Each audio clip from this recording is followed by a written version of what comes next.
And welcome to weekly Patchnotes Discussion. Although since I'm alone today, not going to be the discussion, more of a reading out. However, Patchnotes nonetheless. So we're at week 175. Envirosuit swapping and seeds buffed. We've listened to your feedback and we've improved seed collection. Also, and this is big, Envirosuits can now be changed on planet. Me likey dat. Now, based on your feedback on last week's seed changes, we have further tweaked parts of the new seed system. Extracting seeds is now faster and requires less produce. Seed pouches have more slots, and we've added a seed harvester to the harvesting cart. I didn't know there was a new cart for it, but no wait, you had the plow cart, you had the watering cart and the seed harvesting cart. There's now a seed harvester attachment for it. And we've also implemented the long requested ability to swap your Envirosuit while on planets, allowing complete customization of your player loadout in open world. Nice! So now we can call down Envirosuits with the pod and put them on planet side. That's good, very good. I like that a lot. Anyway, couple of notable improvements. A big one here.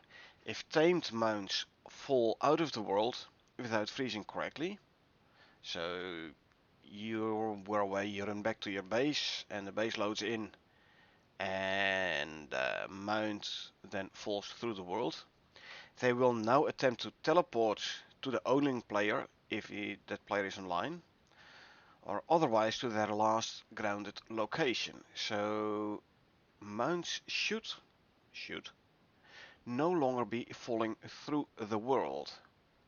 So no longer needed to make a whole field of dirt foundations around your base if you want your mounts to have walking around there.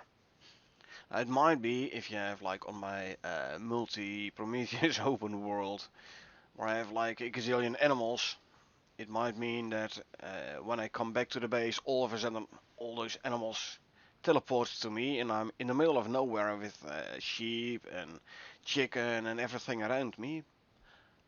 But at least they should no longer fall through the world. And that's a big one, like I said. Me like this. Fix auto reload message showing up for both client and host when initiated by client. Not sure what this means. Fixed client being able to see the Hammerhead Slug boss spawner and the boss icon at the same time. Never noticed that, but then again I haven't done Hammerhead that often yet. And another attempted fix of the Croplot tooltips so they display correct information and growth progress when snapping between them as a client. We've noticed this so often already, like you look at Croplot A, you see the progress bar, you look at Croplot B, progress bar decreases, back to A decreases again, and multiple times they've tried to fix this. This week there's another attempt. We can try it out. This week, seed revisit and buffs.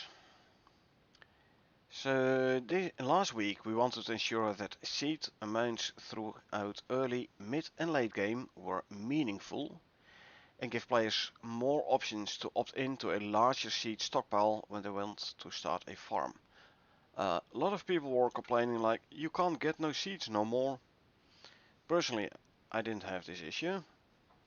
But then again, I had already seeds collected and a lot of crop plots planted. And I just put a threshing attachment on my sickle and I'm fine. However, you need at least an iron sickle before you can put a attachment on. So you need at least tier 3 for the attachment bench. So up until that point, you have to rely on talents to actually get seed. So until you reach tier 3, you'll have to use a talent to collect seeds. So from that point of view, early game, I can understand how people are dissatisfied with last week's change. However, once you reach tier 3, it shouldn't be an issue no more. But this is my personal opinion again. Now, the passionate reception to this sea change has identified some continued annoyances that we are addressing this week. Seed processing time, specific large plant seed amounts, and seed storage. Now, last week's edition of the seed extractor took too long to process each seed. It was 60 seconds. It's now lowered to 30 seconds, so basically doubling the speed. We kept the seed extractor crafting costs low, so players can now choose how many to build. Just like the drying rack or the furnace, allowing you to drop off a bunch of produce, go on a mining trip, and return to seeds ready to plant. So basically you can put down a whole lot of them. Seed extractors, chuck all the plants in the seed extractors and go do something else, and then when you come back you'll have the seeds. We also saw that some of the seed recipes were too expensive when compared to the harvest quantities from the wild. Like for example, last week we saw wheat, you need 7 wheat for 1 seed. Then again, a crop lot, and I'm talking about the normal standard tier 2 wooden crop lots. One crop lot does give you a decent amount of wheat, so I never really suffered from this, but then again, I don't use it for seed. Again, like I said, I use the threshing attachment. We reduced many of the requirements to create seeds and boosted some crop yields. Yields can feel significantly different from player to player depending on if they are hand picking in the wild, crafting sickles, do farming, build greenhouses, use talents, crafting attachments, fertilizer, beekeeping, etc. This is true. Yield bonus from the bees. I believe the yield bonus, or is it growth bonus? But yeah, I had before the last week I had the reaper attachment on the sickle, which gave me increased yield. There is talents for increased yield, fertilizer for increased yield, etc., etc. So if you compare that with handpicking in the wild, yeah, you're gonna get a lot of fluctuation in like the yield. Makes sense. That's where all those talents and attachments, etc., etc., at least they're giving you proper more. Now there is an unfortunate low-res overview here. Like corn gives you 3 seeds up to, I don't know, from the wild, if you pick them by hand, 1 to 2, with a sickle in the wild, 1 to 2. Crop lots 3 to 7 seeds per crop lot versus per plant in the wild. However, corn as well as wheat, large groups in the wild. So you can grab a lot from harvesting a wheat field in the wild. So yeah, seed costs versus wild average, sickle average 200%, crop 64 or so, iron sickle 40%. Titanium sickle 3, harvest 11%, etc. Nice those numbers, but again for me it's not really a problem. But again for starting players it might be, and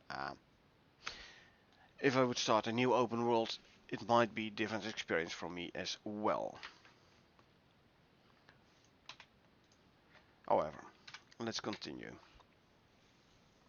And the seed pouch and the farmer satchel are also receiving buffs to their number of slots this week. The seed pouch capacity is doubled from 6 to 12, and the farmer satchel can carry 8 more. It went from 16 to 24 slots. If harvesting a lot of different crops in a greenhouse, you will fill up also the farmer satchel pretty quickly. So, and then it will like clog up your inventory. So it's good. This week we're also adding a new attachment for the harvesting cart to make mass seed gathering on the farm easier. The seed harvester attachment. Cause, yeah, without this attachment you didn't get seeds from your big planted fields, and you need a lot of seeds to plant those. You'll run out of seeds pretty quickly. Now as a seed harvester, I assume it is get seeds instead of crops, but it will definitely, especially with those large fields, you will be getting a lot more seeds. Personally, am I going to do farming, this big farming? I don't see the use. But hey, if people want to play a farmer and do proper fields, by all means. And for those people, this attachment is very good. Now, this seed harvester attachment will enable your car to quickly provide seeds, allowing you to rapidly expand your farmland.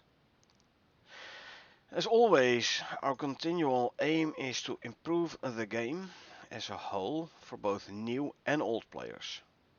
With a diverse range of playstyles and experience levels throughout the community, we have many factors to consider, so we appreciate all your feedback and strive to guide the game in the best direction.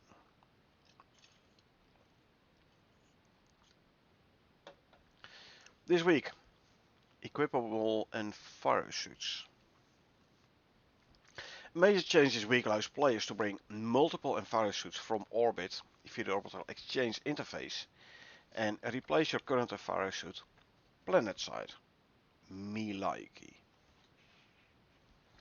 In the original mission-based format, the player loadout selection and Envirosuit decisions were locked-in choices that modified your gameplay. Because you play a mission, as soon as you take off, that mission finishes for you, whether or not you have completed it. So the Envirosuit you chose upon drop down was the Envirosuit you had to use throughout the entire mission. Envirosuits were a special case versus all other items in the game. Even after our transition to an open world game, Envirosuits remained a complex case which required refactoring of several core inventory systems. With this update, Envirosuits can now be replaced by another suit, allowing players more customization options each time they leave their base. This also allows us to add more Envirosuit options without worrying about locking players into their decision for an entire prospect. So this does open up the way for more specialized Envirosuits as well. This feature was enabled on development builds a couple of weeks ago, allowing us to test this during our Great Hunts play sessions, as we further refine our mission content. So yeah, you wanna go, you're going around base, or you do like specific missions, you might choose the one type of Envirosuit. And if you go for exploration, you might want to use another type of Envirosuit. Although personally, I do it with the Holosuit and my modules. You can also do it now, starting this week, with your Envirosuit. There is, for example, an Envirosuit that gives you more cold resistance. So if you want to go into the Arctic, you can quickly swap out to that Envirosuit before going into the Arctic. There is one with increased heat resistance for volcanic/desert biomes. So you don't rely that much on your hot and or cold drinks no more. Might be interesting. Next week, we're getting more base deployables. Next week brings some rework to the sign system, allowing more sign materials and allowing you to label and decorate your base in more styles as you desire. And we have an example here of a couple of those new sign types. Oh, cool, stone bricks or so.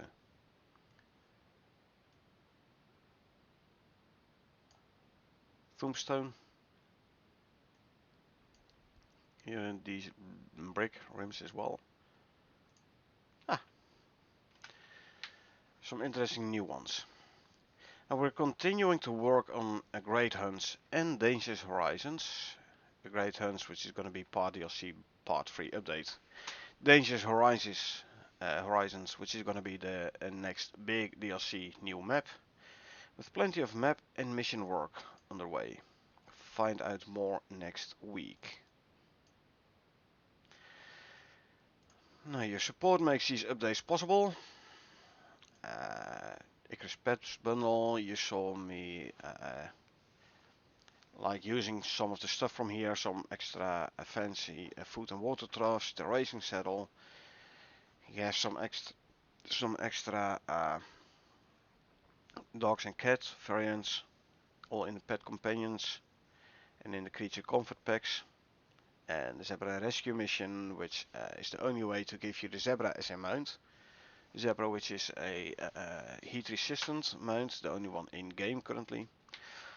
Or you just go for the dynamic complete the set bundle, which is like just checking what do you have, what don't you have yet. It's adding whatever you don't have yet, including like these above DLCs, but also all outposts and stuff. What is it? I forgot the name now. The DLC which gives you the geode lamps and paintings, but also some more furniture sets, industrial furniture, and etc. etc. Art Deco. Outpost, by the way, is just basically Icarus Light, smaller map. Resource respawn without having to run a thumper or a localized terraform device or whatever. All resources respawn upon prospect load. So you've mined everything, you just return the character select, you come back in, voila, all the ores are back. Same ores at the same location, by the way. Less severe weather, lower level animals, etc. Basically Icarus Light. Handy for big builds, like especially before Thumper was introduced. And the localized terraforming device, but especially the Thumper before that one was introduced. Outpost was basically the only way to get really big builds going without having to travel half the map for resources. But I digress. Dynamic bundle, so basically everything you don't have yet. Let's go through the changelog. New attachment for the harvesting. This basically seed harvester and its recipe. Seed extractor time for crafting seeds has halved. The number of inventory slots in the seed pouch and farmer satchel have increased. Removed incorrect stat on the harvest card, which implied you could harvest seeds without use of an attachment. This popped up on the experimental. Add a temporary work in progress icon for the seed harvester attachment should have been replaced by the final one now. Fix wonky wheels on the card physics asset when dropped in world. You don't need no wonky wheels, you want the proper wheels. Envirosuits can now be brought down from space, either in a dropship or orbital exchange. Some logic is added to make sure you can't duplicate your Envirosuit by equipping it and taken it in the cargo dropship. So up until now you couldn't put an Envirosuit in your inventory, you had to drag it on the Envirosuit slot in your loadout. So they made sure you can't drop the same Envirosuit both in the Envirosuit icon and in the loadout, thus duplicating the Envirosuit. Volatile Exotic Seed has been renamed to Volatile Exotic Bulb to differentiate from other seeds. You still get it when you harvest the strange plants on Prometheus by hand. You can't use a sickle for it, you harvest it by hand. You can't put red exotics in the seed extractor to get more seeds. No, the red exotic seeds handle differently, hence the rename to bulb. Here, seed harvester attachment icon has been updated. Fix a bug for the seed pouches which caused them to lose its reference to its inventory when shifting location within inventory. Because of that, lose the reference.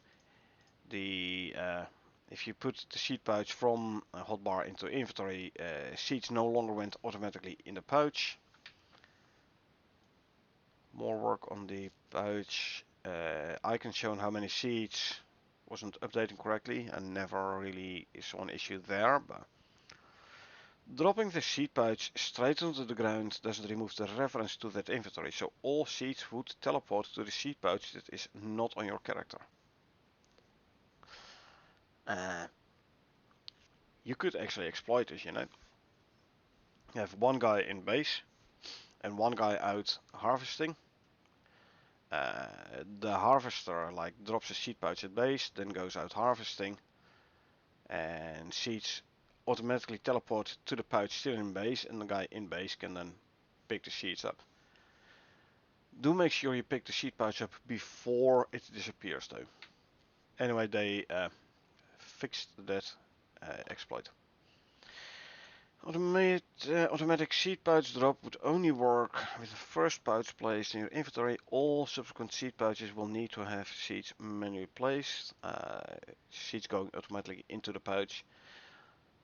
It's supposed to automatically go into the pouch even when the pouch is in your inventory. I've noticed if you put it in your hotbar it works. If you put it in your inventory it doesn't always work. Like it doesn't always go automatically in the seed pouch. Fix mount saddle attachment slots in the mount inventory screen not updating correctly when swapping in and out different cards. So you went from seed card to water card and didn't update properly on the mount inventory, the icon. Fix bug where exotic resource deposit and map markers weren't being shown for clients after performing a scan nearby. This is something we noticed during that exotics find the exotics find mission lately. What's supposed to happen is if you're within, I don't know, like a map tile or so, from an exotic deposit and you do a scan there, it should give this nice icon on the map where the exotic vein exactly is. It didn't show up. We were able to determine where it was, like based on a couple of scans around. Wasn't too hard to find. Hopefully, now this icon will show up on the map again. For me it's just annoying, not really important, but I can see how people get a bit upset if that map marker doesn't show up properly. Let's go through these a little bit quicker. Fix collision for the industrial, the bookshelf from the industrial DLC, industrial furniture pack. Metal glass, so this is not the concrete one but the industrial one. Fix collision for it to allow item placement on shelves. This we saw in our last solo Prometheus open world. We had such a bookshelf. You could not put anything in it. this should now finally be fixed. Attempt to fix the crop plot tooltips. We talked about this one. Fix auto reload message. Again, not sure what kind of message we're talking about here. Adding bigger moments for when reaching level 60 in a level up audio queue. Balance levels under that to better work with hitting level 60. Ah. So you're like building up in audio until you're like, finally hit level 60, max level, level cap, etc. Okay. Hammerhead Slug boss icon. Fix an issue where the icon on a spawner would stay visible even when boss has spawned. It now will disappear when the slug is alive and a new one that follows the boss. Yeah, this is after the slug is killed. Then this is like 2 hour or so wait time. During which one icon will on the map will show like here it is gonna spawn, and once it's spawned that icon disappears and a new icon appears where the slug boss is, which is actually moving around. Update display of the flamethrower fuel use to show per second. Well, I'll have to check it out. Reworked the input and output mesh areas for the foundry, as well as separated the animated piston from the main mesh. Added a separate skeleton mesh. Main bulk of the asset is now static, minus the previously mentioned piston, which should help with performance as well as distant field shadows. Yeah, you don't have to render the entire foundry all the time, only the piston. Of course, that's the only moving area. Fix broken vertex normals on fur curtains. Okay. Added backface geo to certain left cot elements. Left cot? No idea. Hammerhead slug icon with like apparently for clients. And if you play on a dedicated server, everyone is a client. You could see both the boss spawner and the boss slug icon itself. Now the boss spawner icon should disappear once a new boss spawns. Arctic biome Scorpion King area should now have a different look than the desert one. It is a tad odd. You travel through the Arctic and all of a sudden you see this barren rock. So, hopefully they if they make it blend in a little bit more, would be nice. Reverted tier 4 anvil, so there's the foundry proxy crates to fix issues with mission crate blueprint issue. Thanks. Chemical bench lights now turn on when the bench is connected to the network that has a supply, and VFX play when actually processing. So having this bench hooked up to the power network will now light up a little part of your base. Free light source. Fur curtain. Remove wolf jump and animation reference from the boar. Tweak the jump arc to better suit animation. Okay. So now the boar and the wolf have different jump animations. Fix edit striker and snow stalker using wolf montages with incompatible skeleton. The creature can now jump properly. Fix swim height by offsetting a root bone in animation blueprints. And eye socket rotation is fixed as well. So now the strikers and stalkers can jump properly. Okay. This is for the mount. If the tamed mount falls out of the world without freezing correctly, it will now attempt to teleport to the owning player if it's online, or to the last grounded location. So, if your base loads in, either during prospect load, or you went away, you're coming back to your base, you get within 1,000 meters of the base, or 500, what is it exactly? The base loads in, like everything has to load in, you know, and then if the mount loads in before the actual ground loads in, the mount will fall through the world. This has happened so often. Now if that happens, and like the mount falls through the world, if the owner of the mount is online, the mount will teleport towards the owner. Or if the owner is not online, it will go back to this last known position above ground. This should remove the or like prevent mounts from disappearing by falling through the world. Should. Now there is obviously the risk if you have a lot of mounts in your base and you have a big base, so it's going to take a lot of time to load in, and then you travel back towards your base. You're still like a couple hundred meters away, and all of a sudden all your mounts teleport to right around you. That said, if you're in the middle of a black wolf spawn, for example, but hey, it's better than the mines still just disappearing, right? You'll just have to set them all to follow you and then travel back to your base and bring them back in the pen, etc. Again, still better than them completely disappearing. Fix shadow on workshop animal containers not fading out correctly. More hammerhead slug icon fixes. Bat orientation. When bats leave the nest, they reset their orientation so that they don't fly at weird angles, depending on the rotation of the nest. So they come at you way quicker now. Arctic Moa. Add a new albedo texture with properly adjusted values for fur while retaining the HV levels for non-fur parts like legs and beak, etc. The nice fluffy Arctic Moas.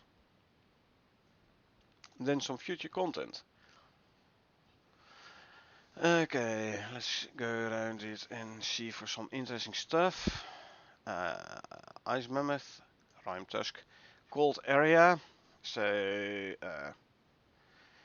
if you wanna go kill the Ice Mammoth with melee, you're gonna get very cold because there's cold aura around him. Counter this with hot rings. Fixing mutated mammoth. Experimental blueprint. Use correct ice armor in his back rather than his scaled up enzyme crystals. Adding spliced visits spawning in the Arctic region of Prometheus when the world stat is present. This is great hunt stuff. Arctic visit loot now drops enzymes when killed. Adding spliced visit spawning as an outcome in the Ice Mammoth campaign comes as a result of not destroying the research base, allowing research to continue.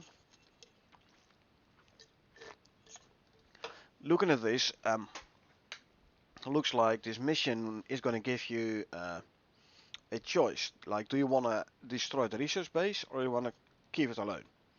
Leave it alone. If you leave it alone, it will result in spliced visits spawning into your open world. If you do destroy it, something else is gonna happen. Buff / debuff, whatever. So these are gonna be like mutually exclusive. Either destroy the base and get something, or leave the research base alone and get the visit spawning. Gonna be interesting to see what the other choice is gonna be. This also is gonna make all your open worlds very unique. Like different choices you make during Great Hunt will result in different stats for your open world, and one of them stats being spliced visits. So those animals spawning in your open world. Setting up enzymes, snow, select trail, and text to use correct effects and meshes. Slime trail materials. Adding new landmine types, poison, burn, shock and freeze. But they're not player craftable.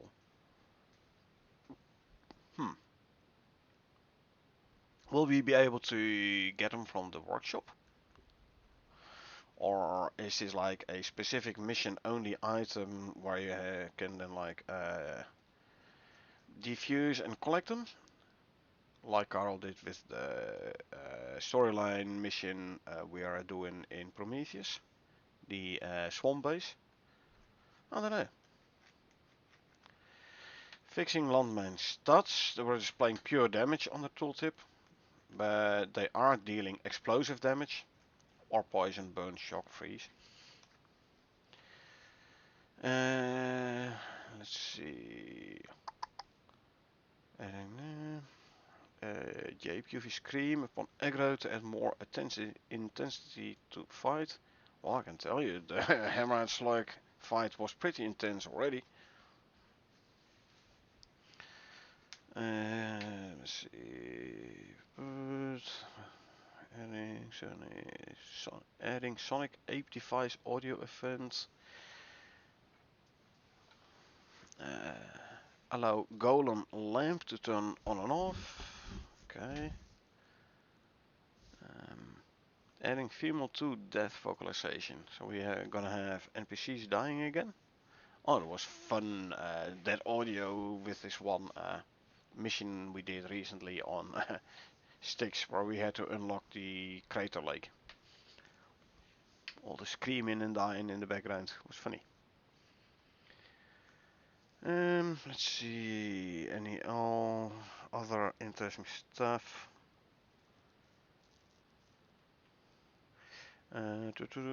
Prefabs, resave. Fix issue where landmines were not dealing damage after leaving and reloading a prospect. Setup used wrongly core component, meaning they never received stats. Which means when they tried to deal damage, it was using the value of 0. Ah, that's an exploit. If you have to like navigate on mines, just return to character select, go back into the prospect, and you can just walk around and they don't do no damage. Glad I fixed that, which is for the Ice Mammoth D mission. I reckon adding turrets, landmines, new generators, expanded base, just explosion logic, just quest steps to provide more info and swap the map marker to use a search area until the base is found. So it's somewhere around here, search area on the map. Where you found it, it switches to an actual icon. When the explosive is deployed, you will have 30 seconds to evacuate the area or be hit by the explosion. Cool, cool.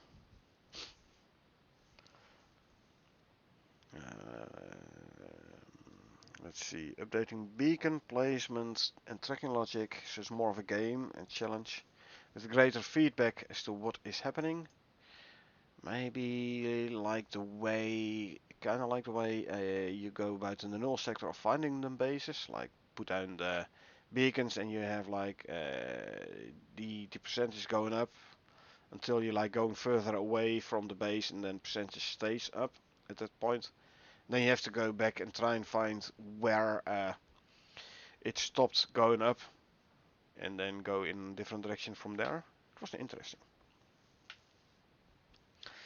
Dropping enemy turret health from 10k to 2k is going to be easier to destroy them enemy turrets. 10k is quite a lot.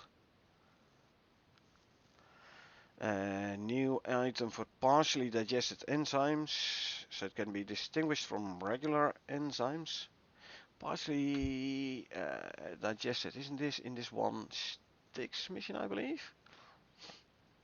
Where you have to like hunt animals and grab the partially digested enzymes and check them in some apparatus or something. Access spawn on Ice Mammoth bed nest to ensure beds are there when the players enter the area. Adjusting the Ice Mammoth mission B so that travel and examine steps are now explicit. Also adding new info description for the digested enzymes for greater quest contexts. So making it easier to understand what's happening and what needs to be done. Let's see.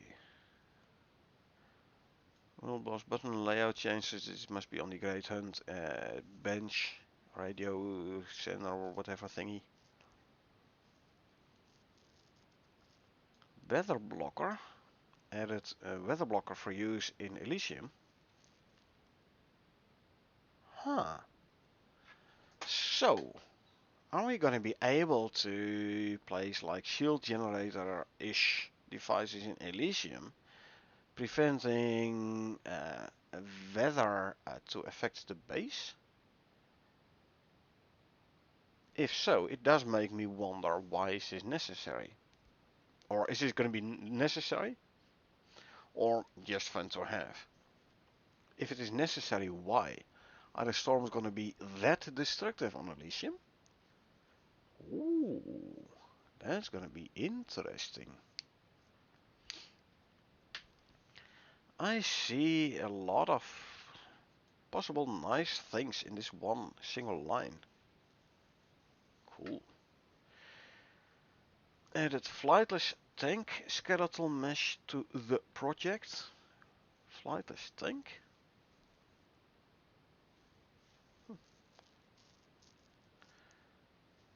You could do a lot of speculation here as well. Working on science. Slug launcher. External cavern spores for the Corite Great Hunt. Is this going to be one of the possible results of Corite Hunt? No, not the Corite Great Hunt. This must be then the mission for the Corite. Getting this unique result.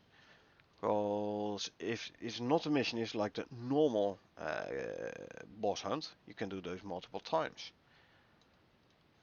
But it's going to be mission, I think.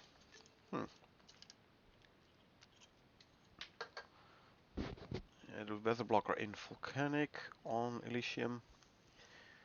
Adding the weather blocker in the tundra, green quad. Added iced and enzyme version of the visits. Also with the message materials and blueprint. Joe will do a pass on the back ice spikes to improve skinning for some animation. Good. Weather blocker, actor render distance settings, preventing from being picked up by shelter scene capture. Huh. Ice Mammoth quest, adding additional quest steps to kill specific creatures, adjusting mutation frequency so it's all Arctic creatures. Ice Mammoth after all. Updating quest objective so it's a bit clearer what is going on. Good. Let's see. More Elysium work. Updated Panda German Shepherd. Must be one of the pets pack. Let's see. Added art asset for the unbroken drone.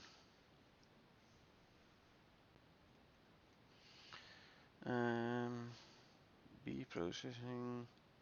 Fix bug where bats would run to 000 if it can't reach its random location, so to the middle of the map.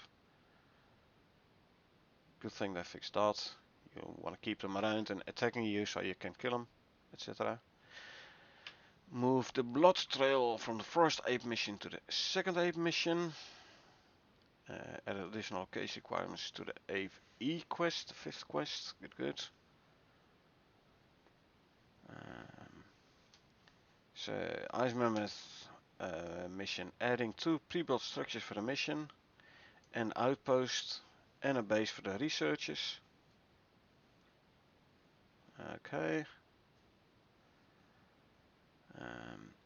This does look like we have a new, we have gonna be having a change in the foundry.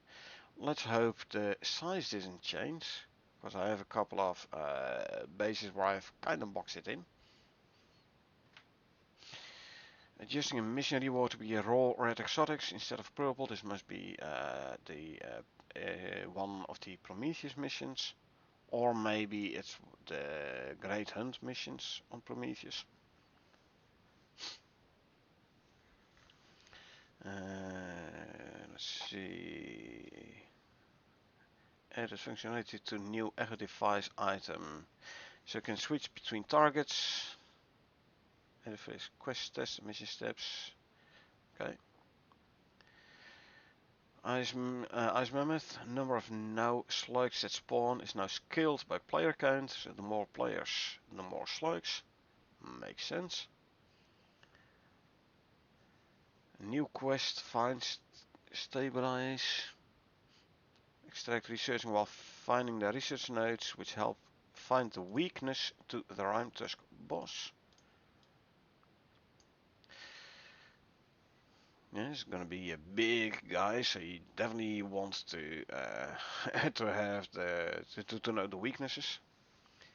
I do wonder what the difficulty difference is gonna be between solo and co-op though.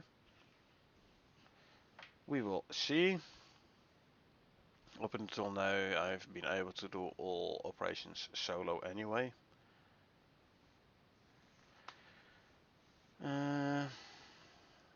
Okay. Device, recovery beacons.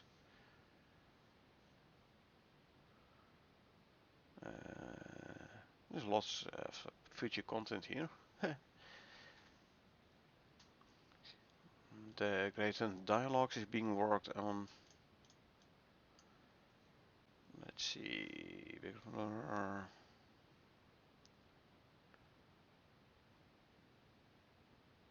lot of fixes for the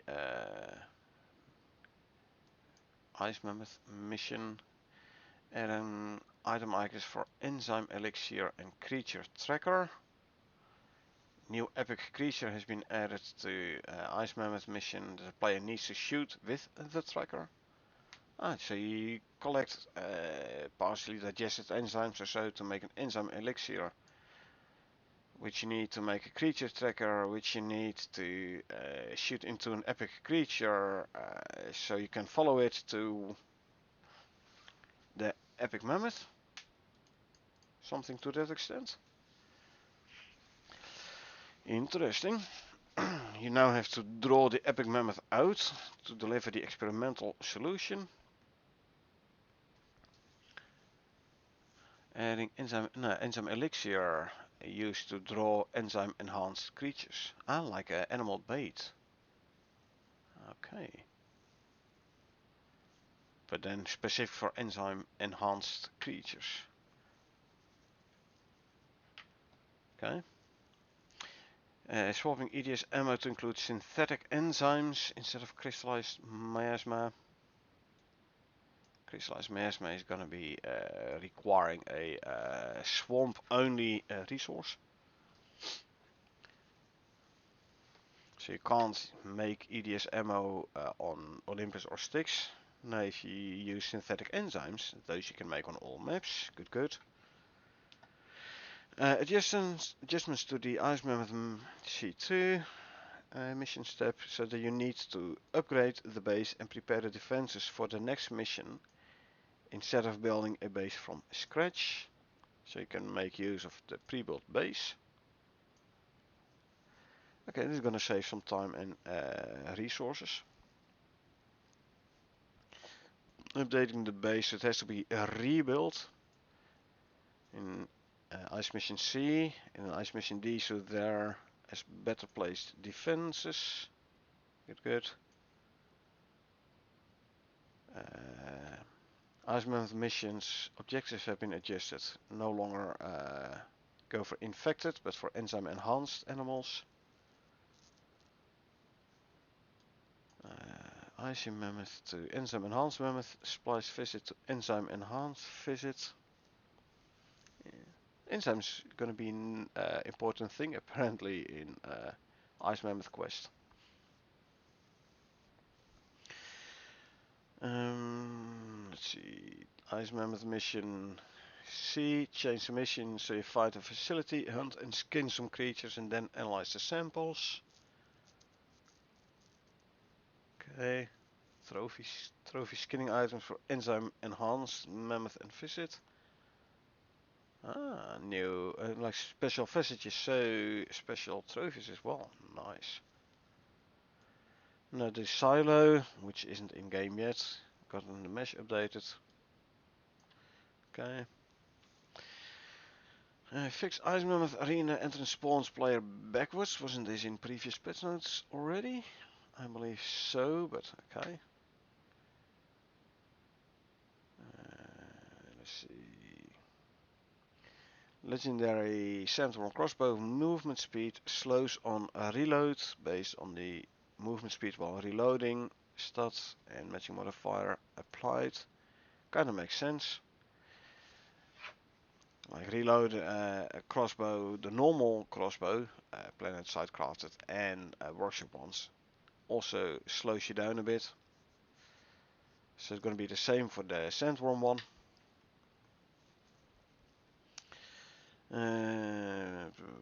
Let's see. Adding delay to the dialogue when first time spotting the rock golem juveniles, so it gives the player a chance to spot them properly once they spawn.